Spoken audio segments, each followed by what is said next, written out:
اللہ رب العالمین والصلاة والسلام علی سید المرسلین حضرت محمد تجربے سے حاصل ہونے والی کامیابی کا دن ہے۔ آج میں آپ کے سامنے اپنے نئے آنے والے بعض طلبہ اپنی تعلیم کے معاملے میں سنجیدہ نہیں ہو، اسی سوچ نے مجھے ایک نئے تجربے کی طرف متوجہ کیا۔ میرے دماغ میں اچانک سے ایک خیال آیا۔ میں نے سوچا کہ اگر بچوں کو صرف ہدایت دی جائے کہ روز ہوم ورک کرو، اسکول آؤ، پڑھو، محنت کرو، تو شاید اس کا اثر تمام روڈ میپ سرگرمی کا بنیادی منصوبہ تیار کر لیا۔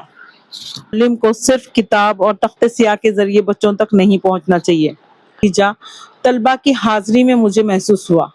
طلبہ کی حاضری میں بہتری کی صورت ایک اور پروگرام شروع ہوتا ہے۔ اسٹار ریمارکنگ نے تو ماحول بہت بہتر کر دیا اور بہتر کارکردگی پر انہیں اسٹار اور ٹیگ کے ذریعے حوصلہ افزائی کی۔ اس کے بعد دوپہر کے 3 بجے سے 3:30 تک کا شروعاتی مقررہ وقت تھا۔ انہی مقررہ وقتوں میں میں نے